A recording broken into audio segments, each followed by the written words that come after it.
and welcome to TMKF Netrunner. I think this is working. If somebody in chat could say if this is working, that'd be great. I reckon like Axu and Jai must be here already, so either of you can say hello, that would be great. Um, uh, right, well, so the plan for this stream is to basically two thoughts off the top of my head was that a wise man called Cobra Bubbles once said to me that essentially the best prep that you can do for a tournament is to just look at the popular deck lists on NRDB and read the 10 most recent deck lists and to get a sense of what kind of like jank is popular and floating around at the moment. And I think for the start of the meta, that's probably extra relevant. And then there's also just the fact that I think that NRDB as like a resource that the community has is really fantastic. I don't know of other games that have a kind of like single source of deck lists that looks so good, and I think especially like the ability to do write-ups is really, really, really nice. Yeah, that was basically my thinking. I was going to do this on my lunch break anyway, so I might as well talk to friends in chat. So hello everybody. Hello Mari, hello Ben, hello Alex. I will start by so Kikai is the editor of The Surveyor, and he wrote this article, this very good article about the Sunrise CTK that ran last weekend. I think most of the deck lists we're going to look at will be from the Sunrise CTK. I'm not going to look at anything from the last meta. I know there were still some events being run in it. And yeah, one of the things we talked about was that this event was won by a Hashiko that went 5-0 over the course of the event. And I said to Kikai that it would be very interesting if we were to provide a bit more of like some depth on what this deck is doing. And his response was that this deck was too boring to be worth talking about. So, given that I disagree with him, I figured that we would start by talking about it. So I think that there are some like very interesting deck, and I think that there's a lot of things that if you're looking to build it, or if I was looking to build an Anarch deck, and I'm the kind of guy who's gonna play Rogue Hashiko its first tournament, I think there are a couple of like interesting decisions. So I think to start with, we can talk about the things that aren't interesting, which is this part of the sheet. I'm pretty sure Keiko was the obvious choice for Reg Hosh. Regardless, Paladin, Mystic, Twinning, Banha, all very obvious, all very boring. Trickster Taka, potentially kind of interesting. I've liked Taka basically whenever there's been room in Reg Hosh deck for it, so that doesn't surprise me either. I think that where we become super interesting, so I think the first thing to talk about is Recursion. And I haven't really built Reg Hosh. All of the Anarch decks that I've tried building have had Largo in. Now this deck doesn't have Largo, and as a result, their Recursion package is 1 copy of Ashen Epilogue and 1 copy of Buffer Drive. And I could well believe that if the only card in your deck that like does some unwanted trashing is the price, and I guess Banha, you're pretty safe to just play 1 copy of Buffer Drive and 1 copy of Ashen. And then Buffer Drive, I think this works out really nicely because I think that essentially Buffer Drive gives you like 5 to 10 more cards in your deck, which is very good if you're playing like a medium paced game. And then you can RFG the Buffer Drive to play the Ashen, which I think is really good for the longer games. I think that gets you pretty much everywhere you need to go. I think there was a lot of like questioning around what would work, and I think that this package seems like the most obvious one. There were some new tools that we haven't decided to play, and I think that looks pretty correct to me. So yeah, interesting. I would play more than 1 Buffer Drive if I was playing Largo. But apart from that, I also think it's nice that Red Hosh has to pay 3 influence for infinite recursion instead of 1 like it used to with Steve, so which is also just a value card. Um, the card that I think is like most interesting in this list is Azamat, a card that I wrote off, and I think a lot of my teammates wrote off. I don't know if anybody in chat has Azamat opinions. Uh, but yeah, basically this is like a two. Like I looked at this and I was like, this is a 2 MU Parisha. It's unplayable. Um, and it's just for paying trash costs rather than paying assets. And I figured that that would be relevant, but that broadly this was still just a 2 MU Parisha, and that you'd be including it for asset spam. I kind of missed that it was 1 inf, which I think is really, really interesting because Reg Hosh has never really been that MU compressed. So I actually think with Keiko and the twinning, this 1 inf card might be doing like a lot of heavy lifting in certain matchups. Now we've got 3 MU for the Breaker Suite, and we definitely want 1 Leech down. So that like stops us from using the Botchless or Fermenter. But the matchups where this is going to be relevant, I think that that's like totally fine. I would not have thought of putting this card in the deck. I think that so Kikai says Azamat is a pure meta call or a recognition that you've built a good deck that has no game against assets and you want some equity back. I think that that first one is not true, right? It would be a pure meta call if it was 2 inf like Miss Bones was, but this is a 1 inf card. Like, this is Miss Bones for Anarch now. Like, what like, and it works on centrals. This and it still charges the twinning. Like this card's crazy good here, right? And it's 1 influence. The opportunity cost is half that of playing a Miss Bones. Ian says, I think it probably belongs in every deck that isn't on a million gourmands.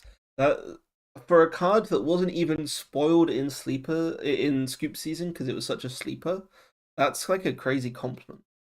To think that a card, that a card's like a must include. I mean, at 1 cost, like to some extent, why wouldn't you? Like, no Fueno, yeah, John, no Fueno. We're just going all in on Azamat, which is quite interesting. I've seen a lot of Fueno around. So I think that's super interesting. We're playing 2 of Ritual. Ritual is a card I do not like very much. Is a bad Diesel. I think Ritual is more akin to like Blueberry Diesel than it is to Diesel in a lot of ways.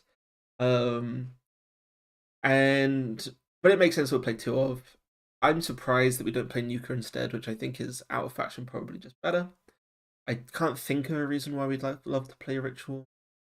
On Hashiko off turns, maybe, but I quite like Nuka for getting like Hashiko off turn value. Yeah, not sure why we've got the rituals, 2 pinholes, and Bravado makes sense.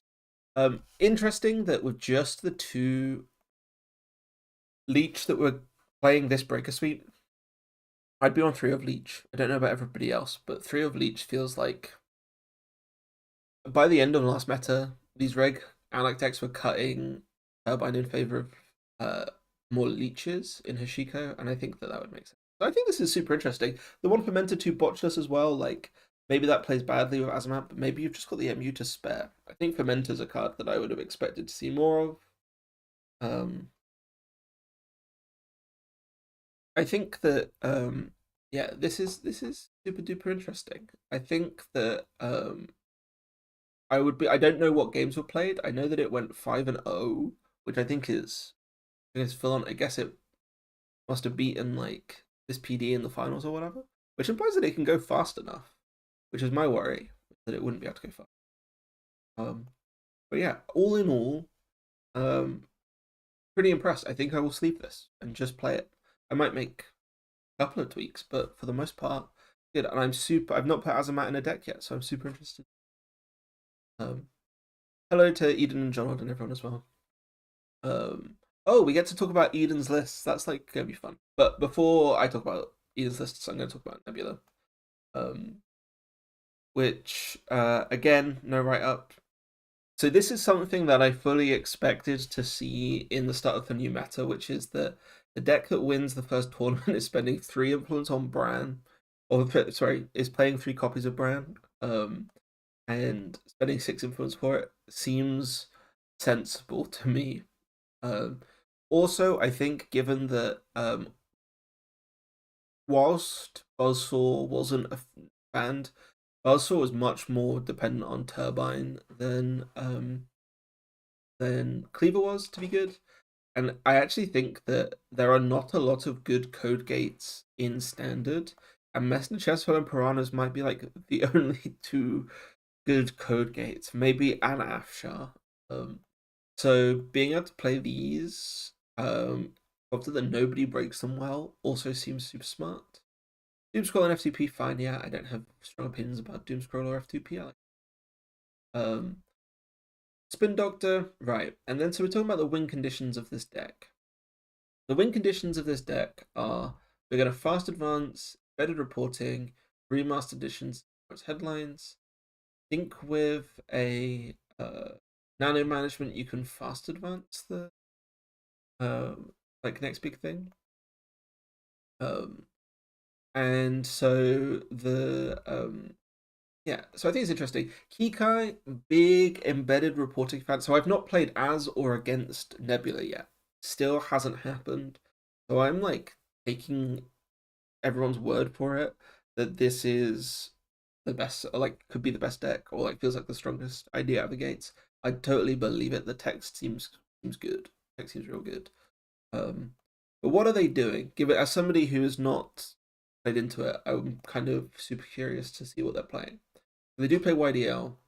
They're not playing Kingmaking. I think my first instinct was to play the Kingmaking in this list. I'm sure other people will be doing that. But this one isn't on it. So they're not playing Mad Hand Size, but they're still managing to play YDL.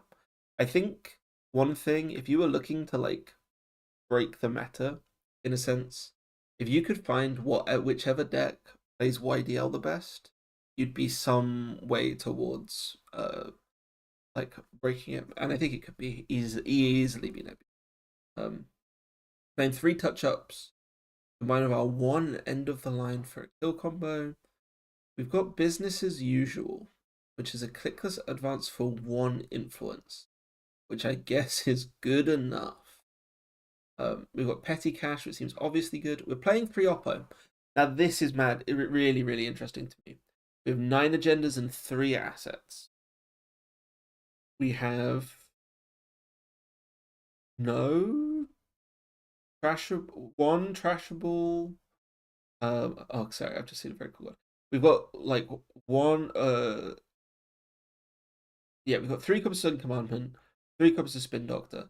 So a third of our deck is trashable, I get, or like Prox Oppo, but that feels low to me. I feel like there are going to be turns of the game where you, or like turns and turns of the game where you are holding this Oppo. 3 copies seems excessive, but interesting. Maybe opponents just weren't expecting this. I can definitely see, and I was talking about this in relation to measured response. Any corp whose game plan is just to make you run through big ice on centrals, is going to really put you in a spot where you get to the end of that run and then you just don't have 8 credits.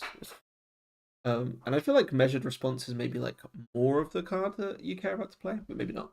I think that the single end of the line, single management, single BAU is super interesting, but the 3 Bran is kind of what I expect. I wouldn't be surprised if these 25 cards could change significantly between like this and future versions of the deck, but this seems smart to me. This seems really smart. So yeah, very interesting. Let's look at Eden's decks. So Ob was for me one of the big question marks going forward. I love a bit of Ob. I like Drago Ob. I like Rush Ob. I didn't love Grudge Ob. And this, much like every one of these I've seen, is playing 3 copies of Battlewart, which is a card I do not like. So, I mean, not to say that I don't think it's a good card and should see play in this deck, but I hate Battlewart for a lot of reasons. I'll just be back in 1 sec. Got to close a window.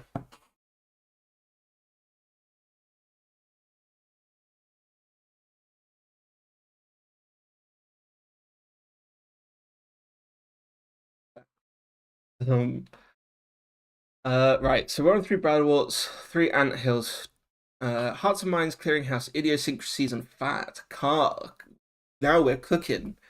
Idiosyncrasies and Fat. So, Hearts and Minds, uh, and what? Install advanced idiosyncrasies. Just move 2 counters on. Is that good enough? Um, Eden says this deck is toxic, but thankfully, I think after some testing, it's fake and people were just unprepared for it. Great news. I think it's gonna make me want to play the new Parisha. That's what I'm immediately thinking looking at this list. 3 measured response. Oh, we're playing Makoto Langit, my favorite card from the new set. Eden, how does Makoto Langit feel? Because I've not put it in a deck yet, but it looks really, really fun. Alex in chat says people will never be prepared for it. Who's jamming practice games against this? Us. You know for a fact that Norwich Pub Runner will be filled with people practicing games against Toxic Orb. So the agenda suite. So okay. So if we go for the Ice Light version, we get to play Lamplighter. I understand. I did not like this card upon first reading. Knowing that it has Ob synergy does make me like it a lot more. I've also like run into it and been annoyed by it on a few board states. So maybe this card is good, but the Ob synergy very cool. Makoto Langit is solidly okay, and you can get a lot of free Makoto Langit behind a Lamplighter. Put the Clearinghouse or the Hearts and Minds on that board. You might actually land on that. Put the Fat on that. Oh, that sounds pretty good. Casserole. Silendra is a super interesting card. Silendra. Advancement counters 1 net damage, 2 credits. How do I feel about that? For 4 res is not that expensive to break. Is the idea that you just put this on a central or an asset remote and they're gonna get in if they want, but they're just disincentivized. I'm assuming we're not triple advancing it. Interesting.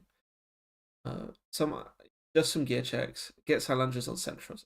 Attacks the cards in hand. Die. And our kills come from fast advancing Azefs and Clearinghouse. That's it. Oh, you don't put Hearts and Minds behind the Ice. It's got that is true. Thank you. But yeah, interesting. Spheres. Okay, I will enjoy playing this deck. I think I'm glad to hear that it's potentially fake. Oh, interesting. You store up your Hearts and Minds counters on the advanceable ice. Makes sense. Makes sense. Makes sense. Okay, so the real question for chat is if I go to the tournament on the weekend, I go to Reading. If I sit down across from an Ob and I don't really know my opponent, I don't know what their style is, but if I sit down from Ob, should I assume it's a gross asset Ob? And I'm bearing that in mind when I do my mulligans. Do I keep a hand because it's got that new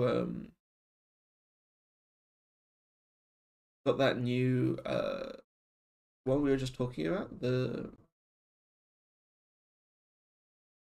Azamat? Are we keeping Azamat? You can tutor it with the extra host. Oh, interesting. Crash the hostile yourself. Fantastic. That's actually pretty cute. I like that a lot. I like a lot of this. This looks pretty neat. A 3 Basalt over an Azef. I assume that we're gonna just use that so that we definitely have measured responses to play. That's my guess.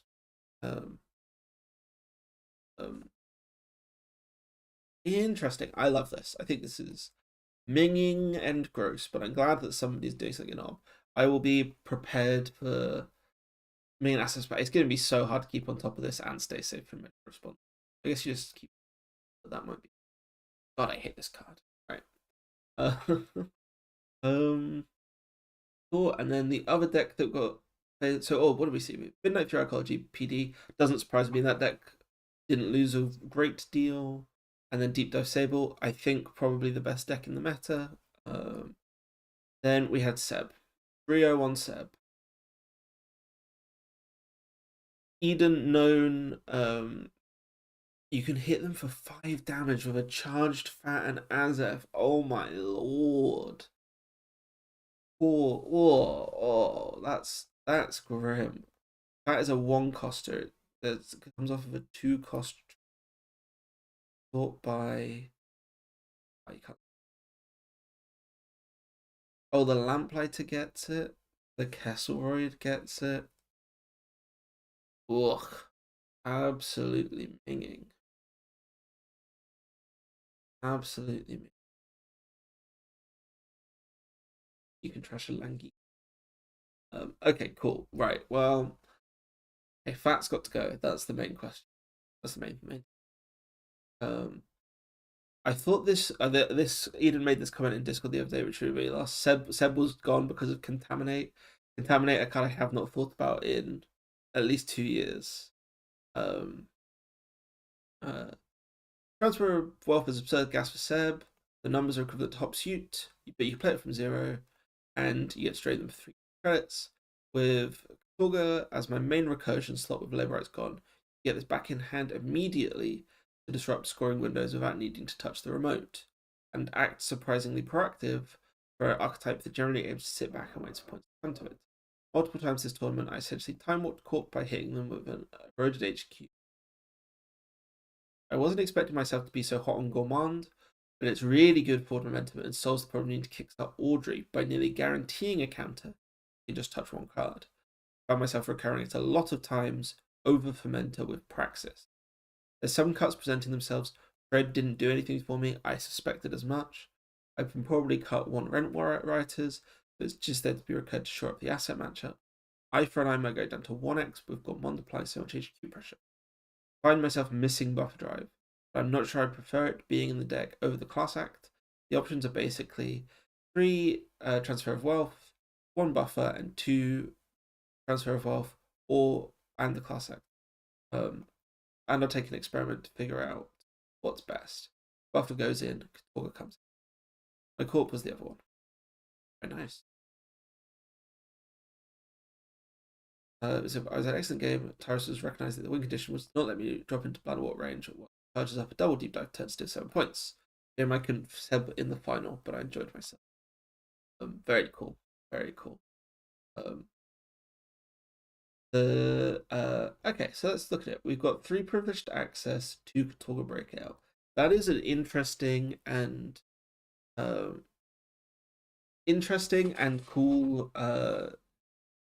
recursion package. And the talk about buffer drive is super interesting. I think whilst I'm not a Seb believer, and the 2 people talking most in chat are like maybe the 2 most prominent Seb believers in the UK, so I might get flamed for this. I do think one of the things that Seb has going for it at the moment is that it gets played privileged access, maybe the best recursion card in standard. And then yeah, so the shred's going out. Ashen makes sense. We get to play 2 transfer of wealth, could go to more. Araceris crew and only 1 devil charm. Super interesting stuff. No leech. 2 crew or 3 crew, 1 devil charm, no leech, 49 cards. We are deep in the Seb source here. I can't play this list. They're playing Audrey's Botchluses. Fine, they're gonna recur it all. They've got Banhars. Yeah, this with the exception of not having Leech and Devil Charm, I get this list. This makes sense to me.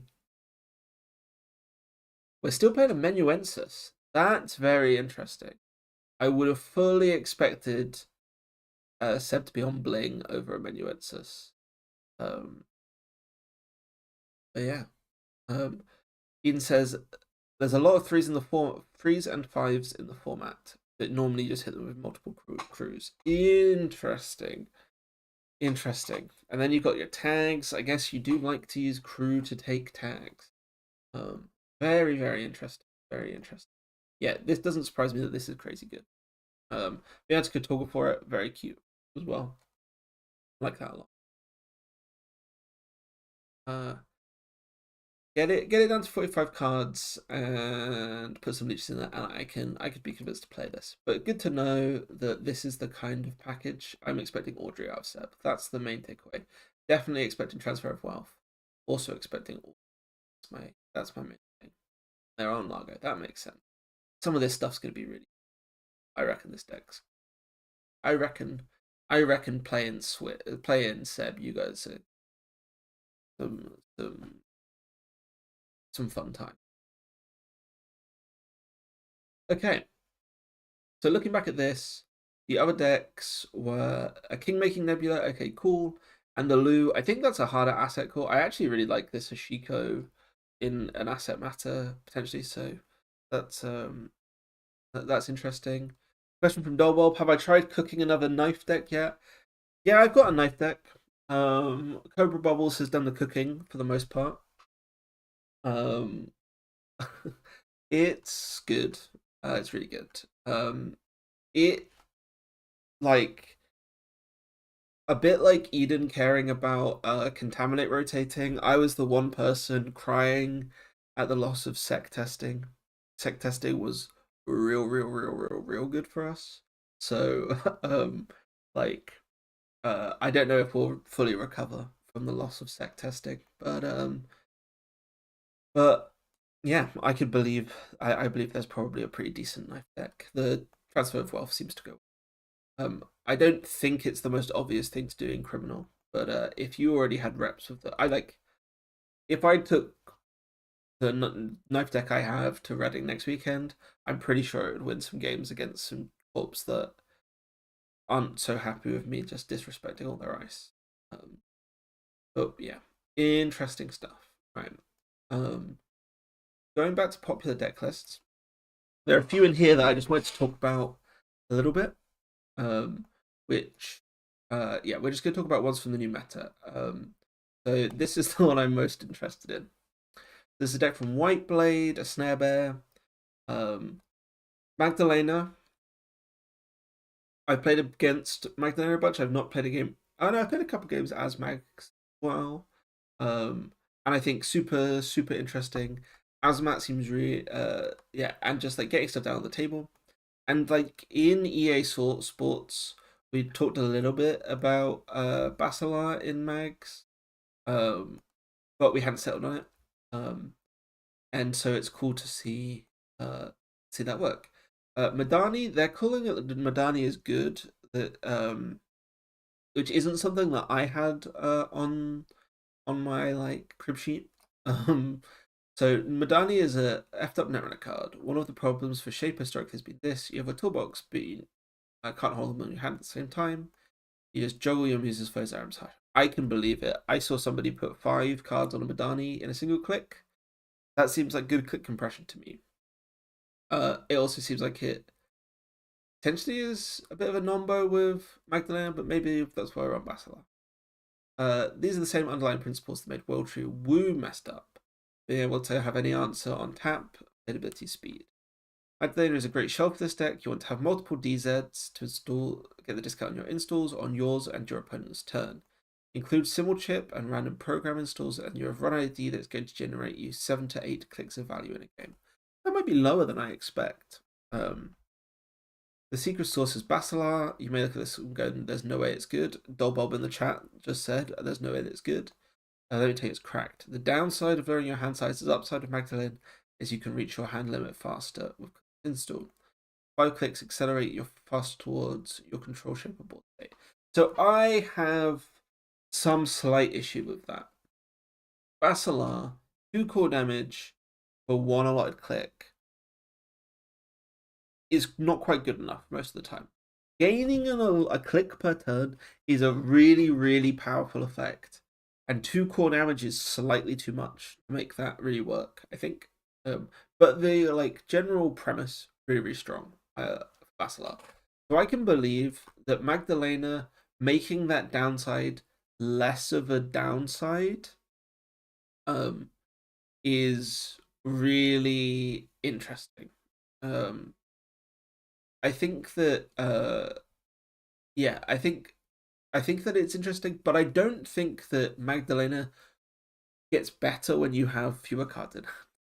Like, I think that maybe Basilar gets better when you can clicklessly install if you've overdrawn, but I don't think that Magdalena gets better when you have taken core damage. Um, and yeah, I think that's my kind of opinion of it. You play a Slap Vandal, I guess anything that can get hosted on the Madani is kind of fun. The Azamat we've seen before. Chromatophores is in this deck, so that's sus. Nobody should. Um, Coalescence, Copulation, um, Mentor, Hashiko. It looks solid.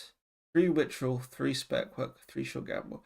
I see that they haven't figured out uh, the good Shaper economy fix. We'll leave that one as a challenge to the reader. Um, there's a an event that replaces Creative Commission in every Shaper list. It's a straight swap for a 3 of, uh, and it's better than Spec Work. But left as a challenge for the reader. We're playing catalog, or is that win condition? That's interesting. Let's read on. We're not really interested in winning the game per se, but stopping the corporation from. Your first few turns will be establishing the Madani engine. You convert that bullshit into value. It's okay to let the first few agendas go. Then you go into pure remote camp. Tangler puts your cheap break suite, gives you a surprising amount of remote pressure. Once the remote's cleared, you pivot to a catalog of finish or sweep HQ of copulation. Makes sense. This is the same pattern of Watchery Woo. Those readers who are collecting social security checks. Langua Lock Haley. The goal here is not to proactively try and close the game until we generate an overwhelming economic and tempo advantage from our toolbox. Cards like Hush and Tangler Cups allow us to go back. This deck can fairly consistently draw its own deck out by turn 8. You can use Ashen and play Pure Gas. Once you get to the lockboard state, you can slowly grind the win from there.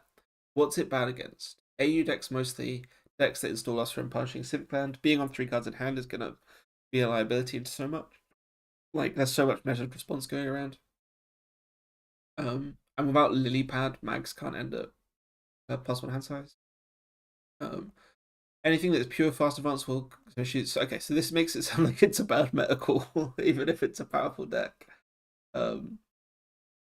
We can no longer clock to lock Corporation. Cozy Thoughts, this deck is pretty good. It is by far the best runner in the format barn. Is it by far the best not runner deck in the format barn? No. I do think it's got some extremely powerful rule breaking things though, but it is difficult to play. I don't know what the final version of this deck will look like, but I imagine Madini Control Shaper will take on some meta presence. Special shout out Cable Carnage and TBU3K for drafting the unsurprising that Cable Carnage had his hands in here in this. But yeah. Interesting. Yeah, we do have the Ashen. We can go forever playing these. Everything else is kind of as expected, I think, except for some of the chaff that we've got in here, but that's fine. It's the first version of the list. What do I think? If I sit down across from a Magdalene, I now have to be worried that they're going to dive me, and I also have to be worried that they're going to remote lock me.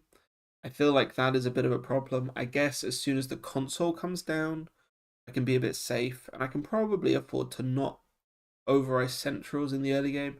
This one also isn't playing Knick-Knack, so I think if you don't see a Knick-Knack come down really early as well, I think this looks different from like Reg Mags in enough ways that you'll be able to tell pretty quickly. I think playing Fermenter in Shaper makes a lot of sense if you're not as like the only. Yeah, that's actually a main thing to take away, right? This deck isn't playing Muse Coalescence and it isn't playing Knick-Knack, and they've actually got quite a compelling looking economy engine, which surprises me. Do they have a compelling economy engine? What do we have for money? We have Spec Work. We have Sure Gamble.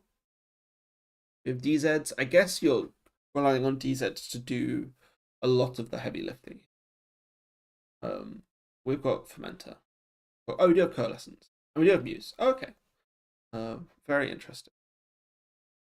Yeah, I wonder how it beats assets as well, Mythir, but yeah, interesting.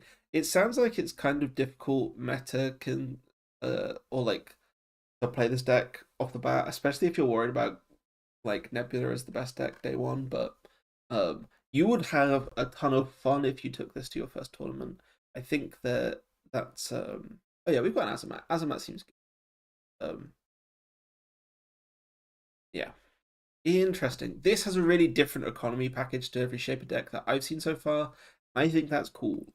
I think this console is cool. I think these cards are cool. I think they did a fantastic job, even if I don't think this will be a significant meta presence. But I'm willing to be proved wrong. Very cool stuff from Whiteblade.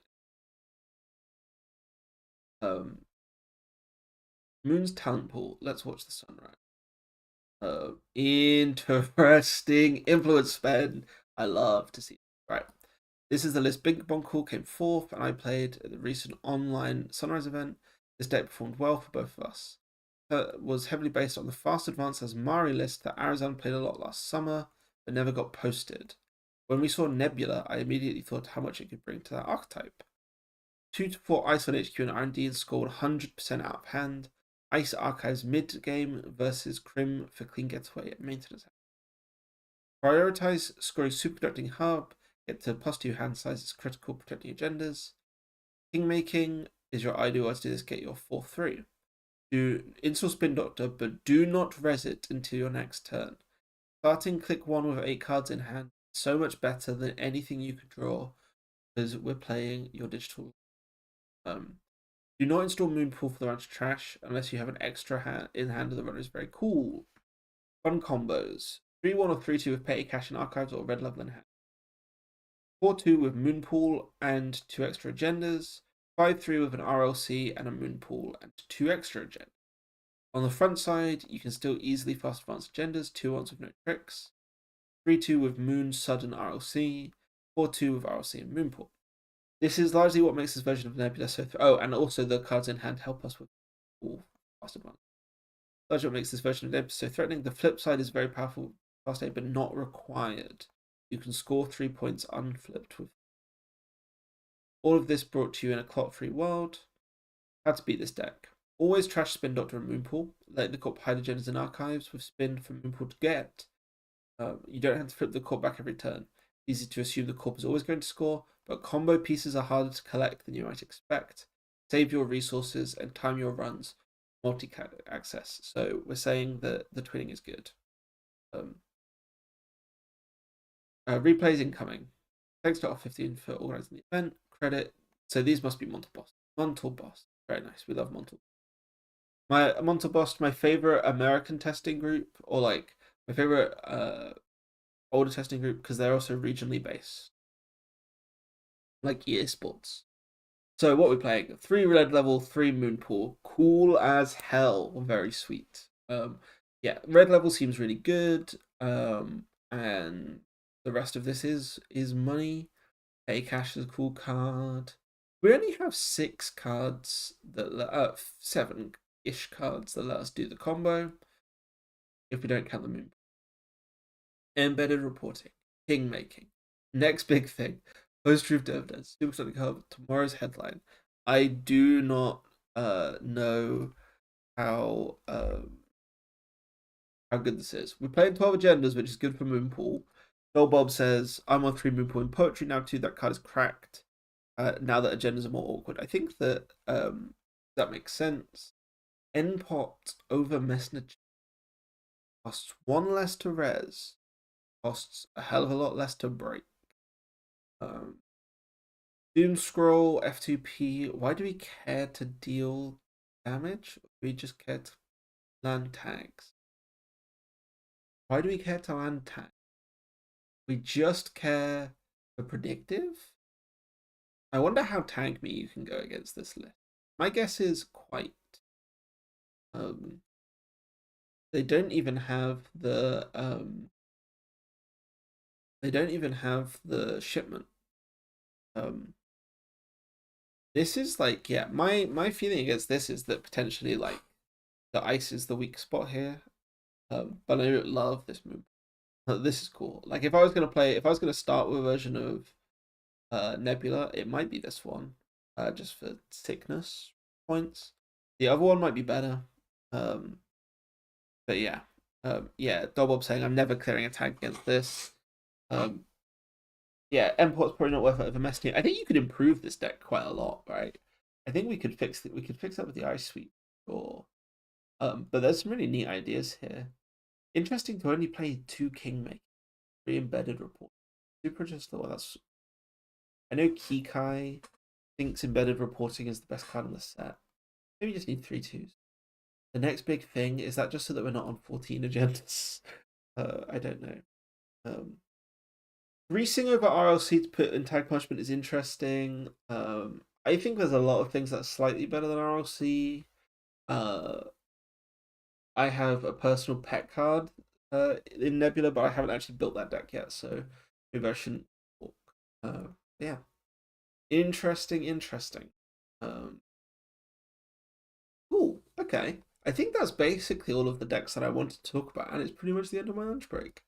Does anybody have a quick recommendation for decks that a deck I should read before we sign off?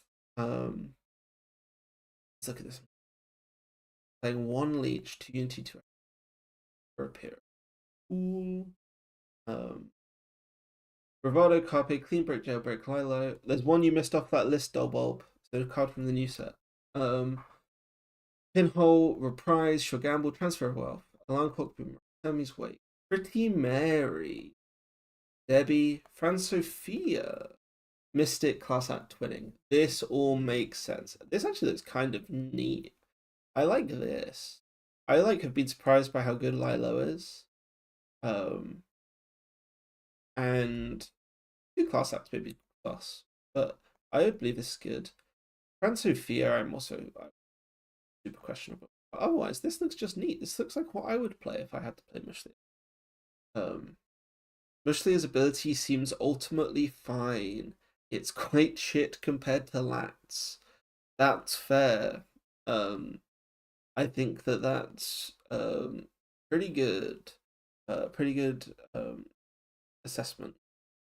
So Bob, have you published your poetry?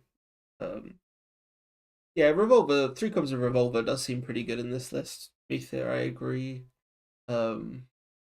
If you're like the 47 cards, what are we doing? Come on, we don't need to. How good is Pinhole in current meta? Do we need to play Pinhole? That's my other question. I don't know. Yeah, Mushlia is going to be doing normal things. We are playing 3 Cups of 12.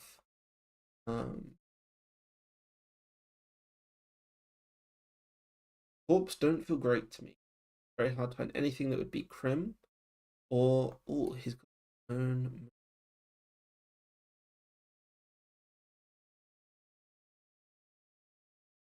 The effort to build the most reg and simple deck possible. Elevation. The rotation of technology birthday. On 1 Buzzsaw, 1 Shibboleth. Shibboleth is a bad card and we should not play it. Play Crack's Cradle. Carmen, bad card we shouldn't play. Frame Dragon, bad card we shouldn't play. Game Dragon. Tensorfueno, Debbie, Mystic, Class Act Twinning. Hell yeah, that's 10 good resources. For higher bands, okay, yeah, I don't like this version quite as much. I like playing Hermes. But yeah, this one we were playing Hermes. But I do love Augustus Caesar decks. So maybe I'm missing. But yeah. Bob, have you published your poetry deck? Because if so, I will look at it. Otherwise, that'll be us. That'll be us done. You can send it to me on Discord if that's easy.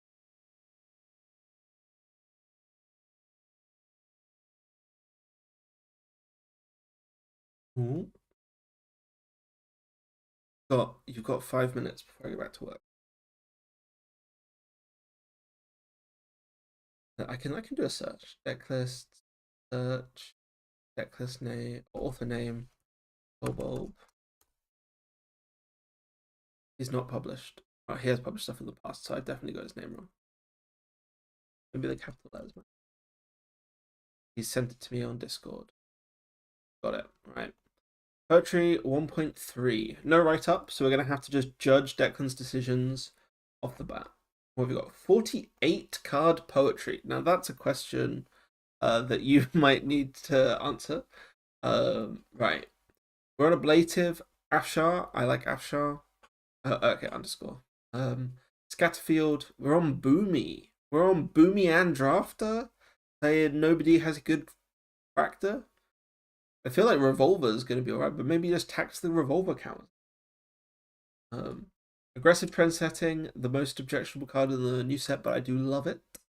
Mega Pre Offworld, Ingatance. We're on 12 agendas. That's less bad than I thought. Send a Message is going to struggle to find a target. 2 HR, 3 Moonpool, 3 Otto, 2 Spin, 2 Powers, 2 Wedge Workers, 2 Work Prototypes. 2 fully operational card I like to see. We're on 12 barriers. We are only on 2 working prototypes. Interesting. Managama Trank. 3 top down. Yeah, Tive would feel really good here, I think. But maybe we care enough about Botulus. Sam has no targets. There are just no good options. That's been my experience playing these. It's why I don't. It's why you need to be on exactly one tier, Declan. Play 1 tier. Only res it off of a Sam fire. You're laughing. There might be something to that. I doubt it. Aggressive trend setting seems nice. I think that this deck will live or die by whether or not you get the first trend setting out. And Moonpool is a cool way of doing that. There might be turn 1 trend settings, or at least like some in the early game. I think fast advancing the trend setting out might be your best bet. But yeah, Boomy as Botulus tech might be good. Botulus is probably going to be one of the best cards. If I sat down across from Poetry, I'm going to assume that they're playing 3 of aggressive trend setting. And I kind of assume they're going to play fully operational. I think the value of fully operational is sufficiently good. It's interesting to know that this one isn't a Hollow Man deck. There's only 2 upgrades in it. Which I think would be surprised. It's an Otto deck in disguise. Yeah, you just sit there with the Ottos there. Do they not just sweep HQ? All of the like minging Phoenix decks or whatever just put Banhar down and like crash all of HQ and stop you doing anything? Very common to get 10-click turns. It's very common to get 10-click turns. That's scary. With I guess you score a 5-3 with a Wage Workers and an Otto. Moonpool's help. Interesting stuff. Interesting stuff. Yeah, do I expect this is what Poetry looks like? What other Poetry decks have... Oh no, you can see what I'm working on. What other Poetry decks have been published?